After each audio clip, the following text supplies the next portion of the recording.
Buongiorno cari amici, benvenuti anche oggi nel canale vostro Marietto Veneziano. Come avete visto la pillola, oggi parleremo di quelli del mio sentire o di quelli che non vibro come te, non ho la stessa vibrazione e quant'altro, insomma tutto quello che è nel non mio sentire. Perché? Perché il vostro Marietto nei vari anni in cui ha predicato e divulgato le varie informazioni vibrazionali, cabalistiche e esoteriche, sempre gratuitamente chiaramente, ha incontrato tanti di questi soggetti che dopo un po' che seguivano il vostro Marietto a un certo punto si svegliavano un giorno e dicevano il mio sentire non è come il tuo e via. Ora, però, prima di iniziare questa micropillola, il vostro Marietto Veneziano vi chiede di iscrivervi al canale di Degara Marietto Veneziano, di venirci a trovare nei nostri gruppi Facebook e Telegram, dove lunedì sera il Degara Marietto Veneziano coadiuvati da Milas tengono un percorso esoterico gratuito. Bene, iniziamo un po' a parlare un po' di questo il mio sentire non è come il tuo. Allora, però il discorso io lo prendo un po' da distante, lo prendo più o meno un discorso che può partire 53 anni fa.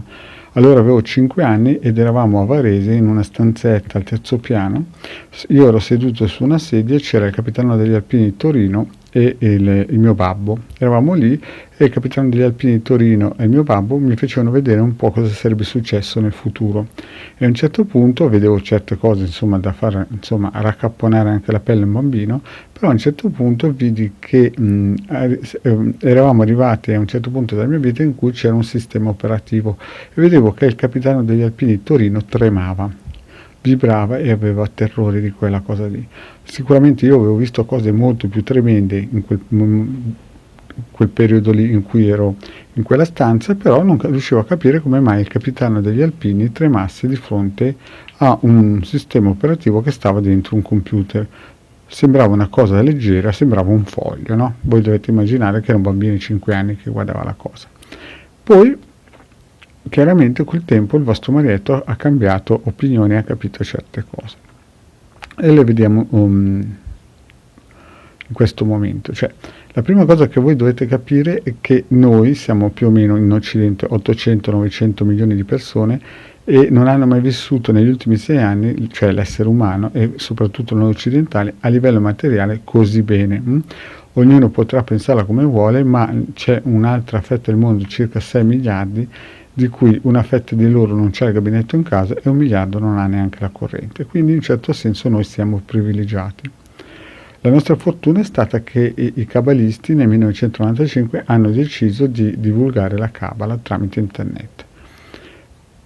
E chiaramente gli altri gruppi misterici non erano d'accordo, alcuni gruppi misterici che remavano contro e hanno fatto di tutto per impedire all'Occidente questa evoluzione. La nostra fortuna, diciamo, è stata che l'Unione Sovietica ha avuto un guasto a una centrale nucleare e di conseguenza hanno avuto dei grandi danni e disturbi in quella nazione e di riflesso e il blocco sovietico, diciamo che dopo la chiusura di quella centrale è crollato. E adesso noi dell'Unione Sovietica conosciamo solo la Russia. E da quel momento lì, circa gli anni 90, si sono potute riunire le due Germanie e la Polonia è scappata con l'Ungheria e l'Ucraina, sono scappati dalla schiavitù dell'Unione Sovietica e praticamente hanno potuto farsi una loro strada. E in Europa è arrivato internet. E nel 1995 l'Occidente ha potuto cominciare a capire che cos'era il Pentateuco. I cabalisti, visto che volevano riunire le proprie anime cabalistiche, si sono riuniti e a un certo punto hanno fatto quello che era stato detto dai loro profeti, dei loro maestri, dei loro rabbi. In altre parole, su internet c'è il Pentateuco e non può essere più distrutto proprio perché viaggia tramite la rete. Ma fatto questo, gli altri non sono stati a dormire, quelli del gruppo avversario. E che cosa hanno fatto? Hanno detto, ok, i cabalisti ci riusciranno a sfuggire, ma i nostri li spolpiamo bene, e hanno messo dentro delle ancore vibrazionali nei vari sistemi operativi con dei simboli saturniani, e quando le persone li guardano questi simboli si ancorano nei corpi sottili tramite subconscio e inconscio e da lì non vengono più scardinati. Quindi il concetto è molto semplice: c'è una fetta di popolazione che è ignara e viene totalmente, in un certo senso, fagocitata ogni santo giorno con questi sistemi operativi e questi browse. Quindi quando una persona ogni giorno col proprio mouse va a cliccare sopra queste icone, praticamente questi simboli entrano nel subconscio, e se quella persona non ha delle protezioni vibrazionali, radioniche o operazioni di alta magia protettiva magiche, chiaramente quando lascerà questo corpo e andrà in buca, praticamente, come diceva Paladino, scenderanno nel basso astrale e saranno schiavi dei maghi neri, e cioè di quei gruppi misterici che non sono cabalisti. Quindi quando una persona viene da me e mi dice, magari dopo mesi che segue il canale Marietto Veneziano, o anche anni fa quando ero nei nostri gruppi misterici, il mio sentire non è come il tuo, allora prima di tutto il Marietto parla di cose vecchie di 6.000 anni, chiaramente non è per anime giovani, quelle anime giovani si dovranno fare tutto il loro curriculum vitae, e soprattutto non sono sicuramente cabalisti. Quindi quando una persona mi viene a dire certe cose, non è per il Marietto ve l'ha sempre detto, il canale Marietto per anime antiche che vogliono seguire e andare e ritornare con la propria anima gemella alla Ket. Tutto il resto, cari amici, lo lascio in mano a questi bros che hanno questi simbolini che catturano i corpi sottili delle persone.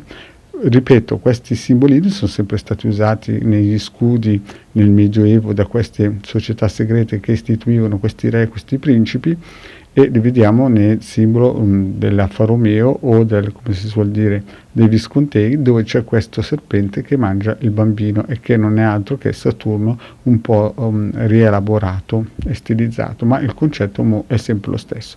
Quando si guardano questi simboli, questi scudi, questi circuiti radionici negativi, si può dire, catturano il subconscio e l'inconscio delle persone, e chiaramente quando la persona lascerà questo stato vibrazionale praticamente sarà ancorato a questi ganci, e naturalmente se Saturno è un attimino bassicino, diciamo che in alto non ci vanno e vanno giù di sotto.